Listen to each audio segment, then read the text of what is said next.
I found the top 10 most desirable careers for young people. Yes, somebody out there actually did a study where they surveyed a bunch of young people and asked them what careers they wanted to get into in the future. Now, a lot of these careers are exactly what you would expect, but some of them are really surprising. And number one on the list is actually my career. Well, sort of. Do you want to get paid to argue? Do you want to be able to wear a suit all the time? And do you want to make sure everybody else follows the rules while you don't follow them yourself? Well, you might want to consider being number 10 on this list, which is one of the most popular careers that a lot of people want to get into, which is lawyer at 6.4%. That's right, 6.4% of young people want to be lawyers as their profession. Now, I'm not surprised to see this one here. I mean, if you think about it, there's lots of movies about lawyers, there's lots of TV shows like Suits, and on top of that, this used to be considered a prestigious career, so parents tend to kind of push their kids into going into this type of career. But with that being said, I made an entire video about why being a lawyer is overrated. It's extremely competitive, there's not nearly as much opportunity as there was before, and it's also saturated. And on top of that, you are going to work ridiculously long hours for a very long time before you are even able to secure a decent job. And one great quote by Charles Dickens is, "If there were no bad people, there would be no good lawyers." But yeah, being a lawyer is kind of like being a quarterback for legal football. You get to make strategic moves to score a win for your clients while dodging any legal tackles. Now, the next one on this list is a career that's extremely appealing to introverts. Now, a lot of us grow up reading our favorite books like Harry Potter or Game of Thrones, and some of us imagine that when we get older, we can become writers ourselves. And the next one on this list appeals especially to people who are introverted and love writing. And that is, of course, becoming a writer at 8.4% of people who want to do that when they grow up. Now, traditionally, this wasn't always one of the best careers. What did he say? In fact, there's a quote that goes, "The freelance writer is a man who is paid per piece, or per word, or perhaps." And that's because a lot of the time, writers are not paid very good money. But with that being said, in recent times with the rise of the creator economy, this career has been making a massive comeback. And the reason for that is because all good content, whether it's a video or a podcast, or of course a blog, something that's written, originates from good writing. That's right, almost all successful YouTubers script their content. Even if it's a vlog that seems really spontaneous, usually they think about what they're going to do beforehand. And the reason for that is because they're trying to tell a good story. So although I would almost never recommend getting an English degree or a creative writing degree, I do think this career is making a comeback and there is a ton of opportunity. And I know what you're thinking. You're probably thinking, oh, ChatGPT is going to take away all the writers' jobs. And I completely disagree with that. I think ChatGPT is going to make writing even more valuable. The next one on the list is going to be for those people who can't do anything other than either playing sports or dreaming about playing sports. And a very, very small percentage of these people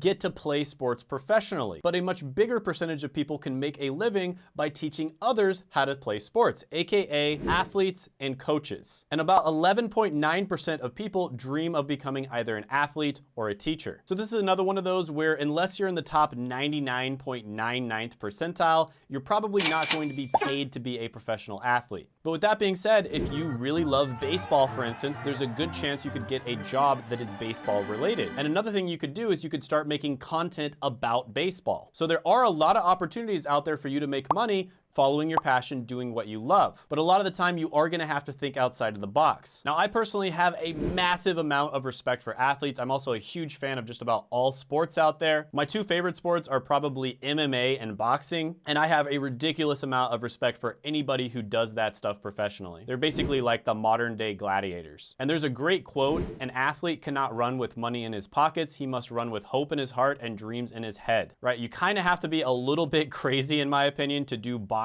or MMA professionally. And the next one on the list is also very tough to get into, and if you are lucky enough to get into it, everyone is probably going to hate you and distrust you, and that is going to be a TV presenter. I think there was a survey done that 80% of Americans do not trust the news, and yeah, probably for good reason. But with that being said, about 12.5% of kids want to be TV presenters. Now, I would say with this one, if you want to do a job that's very similar but has a much higher chance of success, I would consider becoming an independent journalist. So you would be covering the news, but you would be doing it in video form on YouTube as well as your own blog. And journalism is kind of a lost art that used to be all about exposing corruption and making sure that people are playing by the rules. And in recent times, journalism is more about actually covering up corruption. So because of this, there is a massive amount of demand for independent journalists who actually cover it. A great example of this is CoffeeZilla. CoffeeZilla is absolutely blown up in recent years by covering different crypto scams. Now, the next one on the list is one that has probably about 100 different TV shows and maybe 1,000 different movies that were made about it. And this is one that's actually very realistic for you to get into if it's something that you want to do. And if you get into this, you'll get to save lives, wear scrubs, and play with a bunch of cool medical gadgets. And that is, of course, becoming a doctor or a nurse. And about 13.5% of people want to get into this. Now, this is one, especially the doctor part, where I personally think for most people, it's pretty overrated. This is another one where parents are constantly trying to force their kids into it. There's lots of different TV shows. It's always glamorized in movies and the news. And for that reason, I think a lot of people get into it for the wrong reason. And that's why medical doctors have some of the highest depression rates as well as some of the lowest job satisfaction scores. But I definitely can see why getting into the medical field in general is so attractive. And that's why I myself went into the medical field. I actually ended up getting a doctorate and I became a pharmacist. And if you look at medical careers, they do have some of the highest meaning scores. And meaning is basically a long-term indicator of your overall happiness in the career. But medical doctor actually has some of the lowest scores out of all the different health careers. So this is definitely one where you want to do your research before you go into it. Do not go into this one just because your family wants you to, or because there's a bunch of cool shows that you watch about it, or because you hear about it all the time on the news and you think it's going to get you a lot of clout.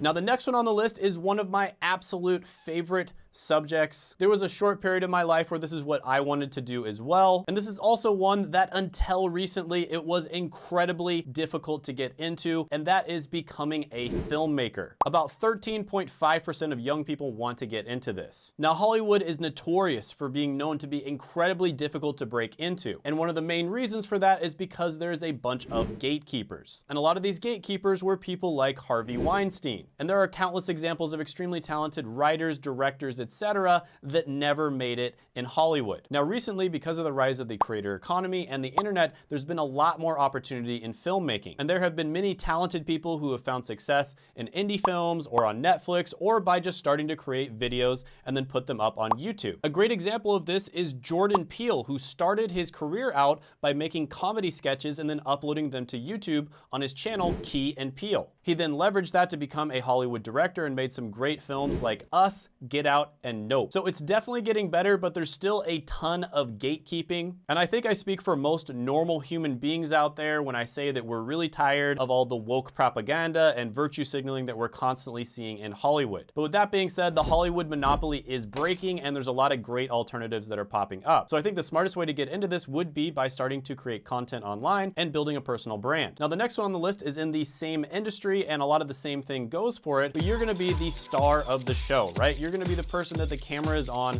like 80% of the time, and that is, of course, becoming an actor. And this one comes in at about 15.7%. And a good quote with this one is, if you're an actor, even a successful one, you're still waiting for the phone to ring. So I would give all of the same advice that I gave to filmmakers to actors. A smart move would be to start building your personal brand and making content online. Now, the next one on the list is also going to be content, and it's going to be the kind that probably evokes the most emotion out of any type of art, and that is, of course, becoming a singer. So about 16% of kids want to become a musician or a singer of some sort. I've heard people say that music is the one thing that makes life worth living. And there's one quote, without music, life would be a mistake. Now, with this one, I give the same exact advice. You would want to start making content. And this is exactly what Justin Bieber did in order to get discovered. And even if you don't want to be a pop star, you can still make money by making music for a living, right? So there was one school teacher who went from being deep in debt to making millions of dollars within a few years. And this is Miss Rachel, who owns the YouTube show Songs for Littles. And she basically uses song in order to inspire and teach children. With the next one on the list, you can get paid to share every little detail of your life with other people, from your mundane morning routines to your deepest thoughts and musings. And this is exactly what Casey Neistat did in order to become a worldwide known brand,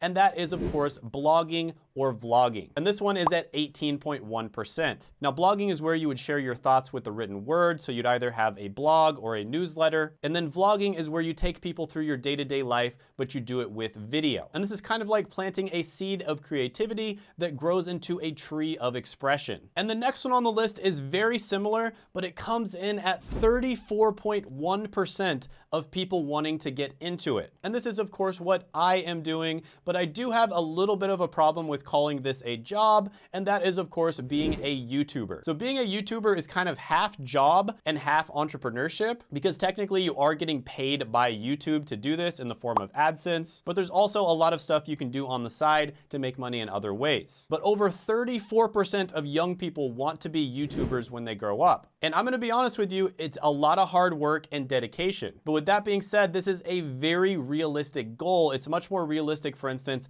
than becoming a filmmaker or an actor. And this is truly a job where you can literally make money doing your passion. And as somebody who's tried a lot of different jobs out there, this is definitely my favorite job that I've ever had. But with that being said, I do have some pro tips for you if you want to try to get into this. First of all, the smartest thing, like the biggest brain thing you could possibly do in order to maximize your chances of being successful as a YouTuber is to get paid to learn how to do YouTube. Now, how the heck do you do that? Because you're probably thinking, Shane, it costs a lot of money. You have to buy a camera that's gonna be $1,000. Then you have to learn how to edit and you have to learn how to make thumbnails, and it's a lot of work. Well, you can actually get paid to learn YouTube by working for a YouTuber. And this is one of those opportunities that I talk about quite a bit on this channel. So there are positions out there where you can get paid really good money to work for big YouTubers. So for instance, scriptwriter is one. Another really good one is becoming what's known as a retention editor. And then another really good career you could get into is becoming a content strategist. And I'm telling you right now, if you work for a successful YouTuber, that is like the smartest way to learn the business of YouTube and how to be successful on here. So that is what the big brain people of the world are doing. Now, if you don't want to work for a YouTuber, you can still be successful on YouTube, but it's going to take a lot of time and effort. You're probably going to have to upload at least 30 videos before you finally have one that pops off and does really well. So yeah, YouTube absolutely changed my life. It's incredible. I get to combine a bunch of my different passions and make them into YouTube videos. And after realizing that counting pills for a living wasn't going to be my calling, I traded in my white coat for a camera and I helped thousands of people find their dream careers and land jobs. And I actually made a list of the best remote jobs and I ranked them from S tier, which is the best, to F tier, which is the worst. And you can check that out by clicking right here.